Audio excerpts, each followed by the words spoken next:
Imagine a plant that breaks every rule of agriculture. Beneath the soil, it produces tubers that look and cook exactly like potatoes. But above the ground, it isn't a bush. It is a vigorous, climbing vine that produces orchid-like flowers smelling of chocolate and vanilla. This isn't a genetic experiment from a laboratory. This is nature's perfect hybrid. It is a potato that thinks it is a bean. While a regular potato is mostly empty starch and water, this vine potato is a nutritional powerhouse. According to agricultural studies, it contains up to 3 times the protein of a standard potato. It tastes like a roasted chestnut, it grows wild across the entire eastern United States, and it literally fertilizes the soil while it grows. It is the ultimate survival crop. So why have you never seen it in a grocery store? Why do 99% of Americans treat it as a weed? Because this plant demands patience, something the modern food industry lost a long time ago. But I have to give you a serious safety warning. Nature loves mimics. There is a toxic, invasive vine that looks frighteningly similar to this superfood. If you dig up the wrong root and feed it to your family, you won't be serving dinner, you will be calling an ambulance. Stay with me until the end, and I will teach you the string of pearls rule, the only fail-safe way to distinguish the food from the poison. Once you see the difference, you will never unsee it. Welcome to reclaimed nature. It is time to meet the Apios Americana, also known as the American Groundnut. To understand the true value of this plant, we have to travel back to the very beginning of the American story. The year is 1620. The location is Plymouth Colony, Massachusetts. The Pilgrims have just arrived on the Mayflower. They are freezing, they are starving. Their European crops have failed in the harsh New England soil. Half of the colony died that first winter. The rest were staring at death. But they were walking right over their salvation. It was the Wampanoag people who taught the starving settlers how to look down. They showed them that the thin vines growing along the riverbanks hid a treasure underground. These weren't just roots, they were life capsules. The Pilgrims survived that winter largely because of the groundnut. It became a staple of the colonial diet.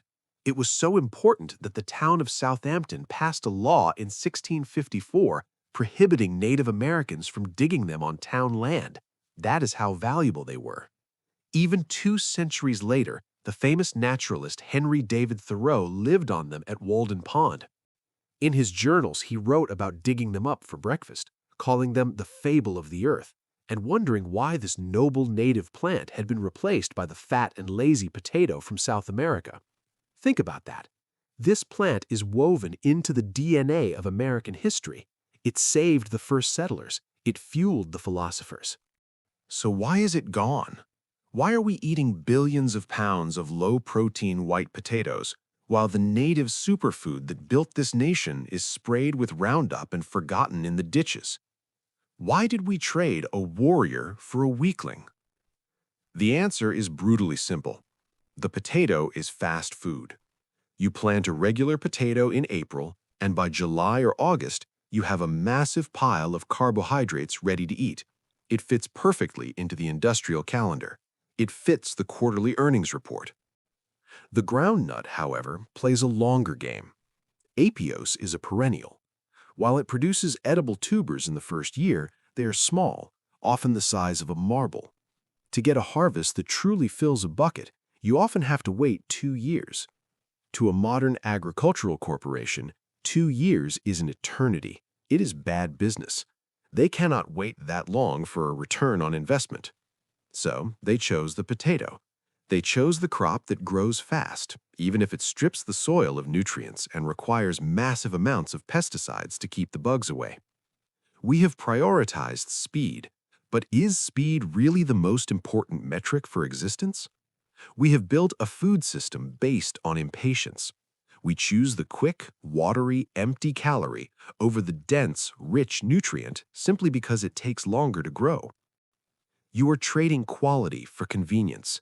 You are eating a lazy vegetable that has been pampered with chemicals. instead of a warrior vegetable that took its time to build muscle. If natural health is your goal, I believe patience is a weapon.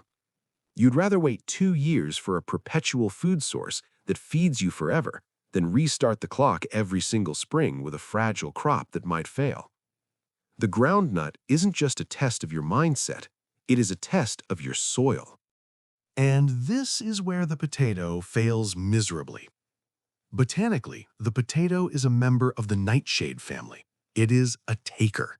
It sucks nitrogen, potassium, and phosphorus out of the soil voraciously. If you plant potatoes in the same spot for 3 years, your soil is dead. You have to buy fertilizer to keep it going. The groundnut is a legume, a member of the bean family. If you dig up the roots, you will see tiny pink nodules attached to them. These are factories. Inside them, rhizobia bacteria are pulling nitrogen gas from the air and turning it into plant food. The groundnut is a giver. It fertilizes the soil while it grows. It leaves the earth richer than it found it. And then there is the protein. According to a compositional study in the Journal of Agricultural and Food Chemistry, Apios tubers contain between 16.5 and 17.5% protein by dry weight. Compare that to a standard russet potato, which struggles to hit 5%. This is a massive difference. If you eat a bowl of regular potatoes, you're getting starch energy. You still need a steak to build muscle.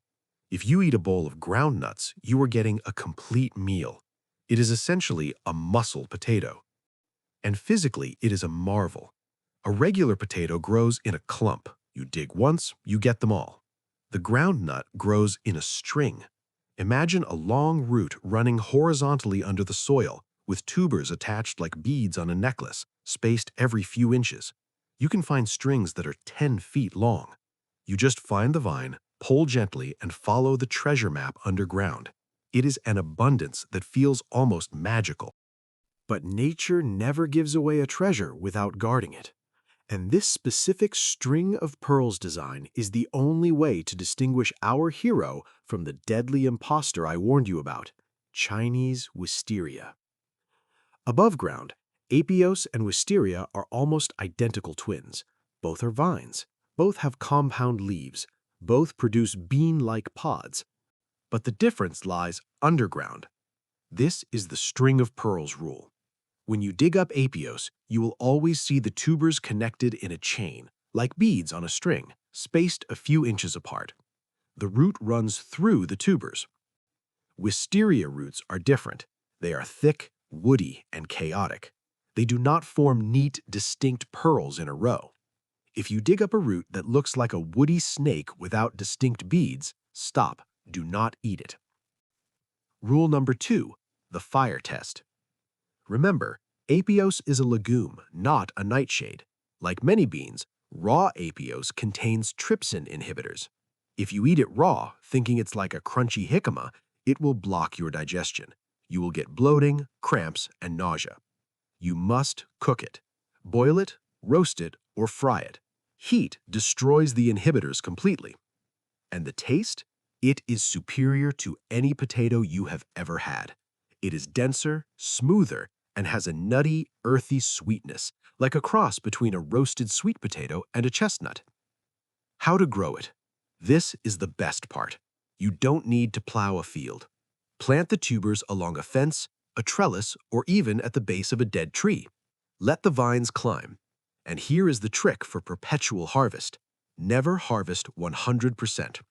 When you dig up a string of 10 tubers, take the biggest 7 for your dinner and replant the smallest 3 immediately.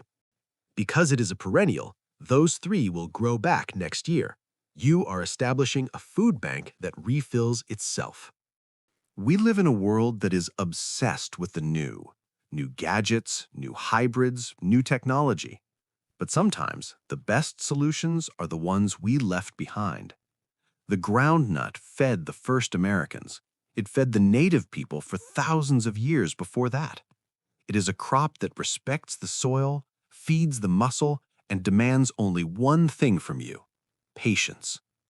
Planting Apios is a declaration that you are stepping out of the industrial fast food race. You are planting an asset that will feed you, your children, and maybe even your grandchildren. So find a spot along your fence, plant the vine potato, and let nature do the work. If you are ready to reclaim this lost native superfood, hit the like button. Subscribe to Reclaimed Nature, because the best survival food isn't found in a bunker, it's growing under your feet. Knowledge is not lost, it is simply waiting for you to dig it up.